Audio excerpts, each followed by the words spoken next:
আসসালামু আলাইকুম, সবাইকে জানাচ্ছি ঈদ মুবারক। যেহেতু আজকে ঈদ, সো আজকে আমি গরুর মাংস এবং পোলাও রান্না করব এবং এটার ভিডিও কিন্তু আপনাদের সাথে শেয়ার করব। তো পোলাও রান্নার জন্য আমি একটা প্যান চুলার উপর দিয়ে দিচ্ছি। এটা গরম হলে আমি দিব তেল।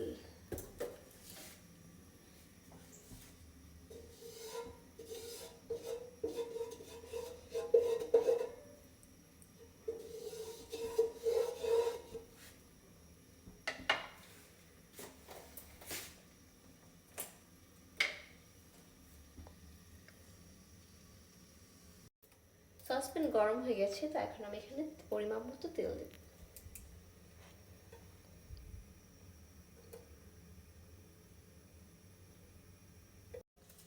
তো পোলাও রান্নার জন্য তেল দিয়ে দিয়েছিলাম এবং সেই তেলটা গরম হয়ে আসছে। এখন আমি দিয়ে দেবো তেজপাতা, দারুচিনি, আমি আসলে ধুয়ে নিয়েছিলাম, এই কারণে একটু পানি আছে, এলাচি,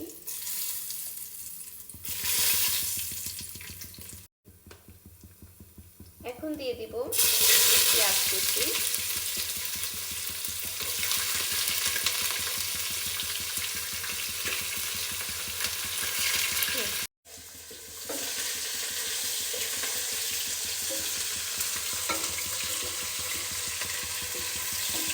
তেলটা আমি একটু বাড়িয়ে দিয়েছি কারণ আমি অনেক পরিমাণে আজকে পোলাও রান্না করব, প্রায় 1 কেজির ওপরে আছে।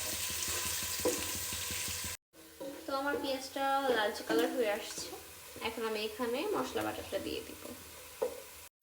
তো আমি এখানে মশলা বাটাটা অ্যাড করে দিয়েছি, এখন আমি এটা ভালো করে ভেজে নেব তেলের সাথে। এখন আমি স্বাদ মতো লবণ দিয়ে দিব। আমি টোটাল 2 চা চামচ ইউজ করলাম। মশলাটা ভাজা ভাজা হয়ে এসেছে, এখন আমি পোলাওয়ের চালটা অ্যাড করে দিব। ও মা, এত ওজন!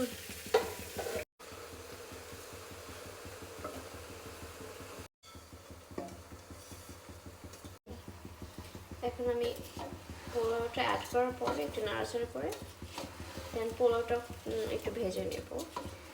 তারপরে কিন্তু আমরা পানিটা অ্যাড করব সেদ্ধ হওয়ার জন্য।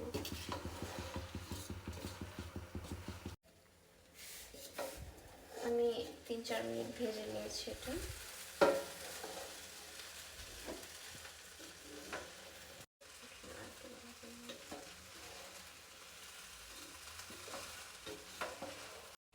এখন আমি পরিমাণ মতো পানি অ্যাড করব।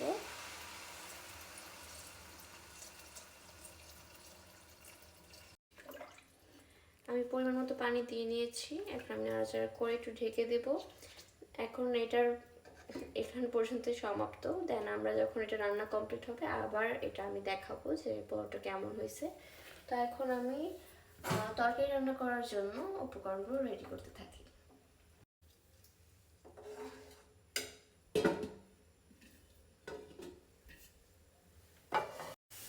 পোলাও ওদিকে হতে থাকুক আর আমরা এদিকে তরকারিটা বসিয়ে দিই।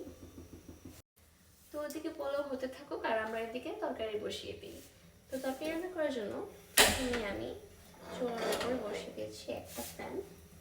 গরম হয়ে আসলে আমি পর্যাপ্ত পরিমাণে দিয়ে নিব। পরিমাণে তো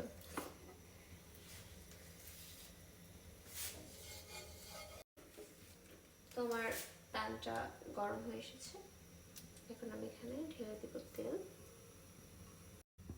তেল গরম হয়ে এসেছে, এখন আমি এখানে জিরা, দারচিনি আর একটা এলাচ দিয়ে দিলাম। এখানে আমি পেঁয়াজ দিয়ে দিলাম।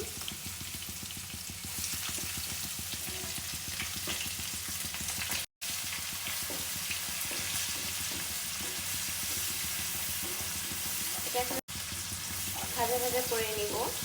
লালচে একটা রং আসলে কিন্তু আমরা মশলাটা দিয়ে দিব।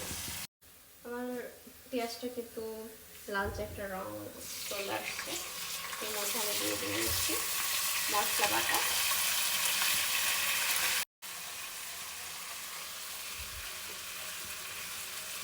এখানে আমি লবণ, হলুদ, মরিচ সব আগে থেকেই পরিমাপ মতো রেখেছিলাম, এখন ওটাই এর মধ্যে অ্যাড করলাম।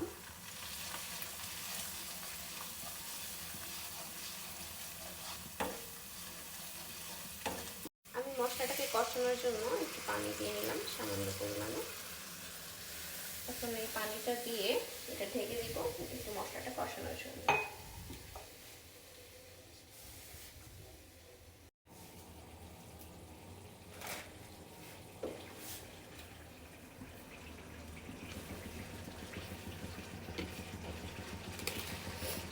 মশলাটা কষানো ডান। তো এখন আমি মাংসগুলো দিয়ে দেবো এখানে।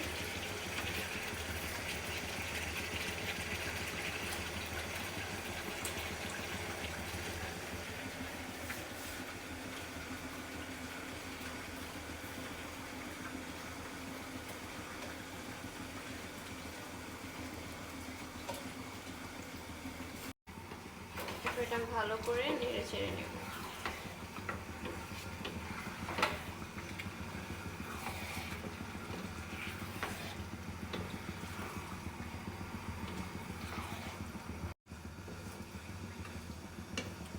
ওকে, এখন আমি এটা ঢেকে দেব এবং মাংসটা কিন্তু আমি অনেক বেশি পরিমাণে কষাবো, কারণ গরুর মাংস যত বেশি কষানো হবে তত বেশি টেস্টি হবে খেতে।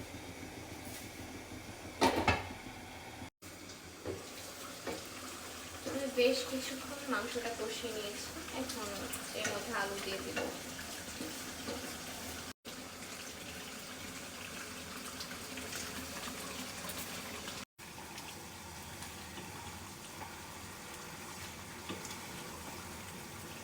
আলু আমি দিয়ে নিয়েছি এবং নাড়াচাড়া করে নিয়েছি। এবার আমি আবারও ঢেকে দেব।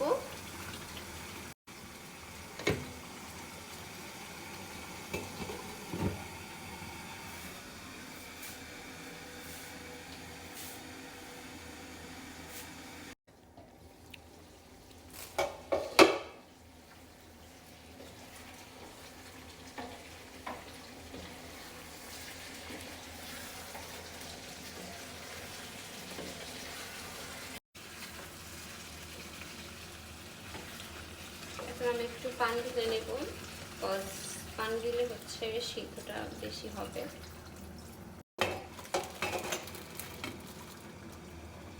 ওকে, ঢেকে দিলাম। সেদ্ধ হওয়া পর্যন্ত এটা ঢাকা থাকবে। মাঝখানে আমি একটু নেড়ে চেড়ে দিই।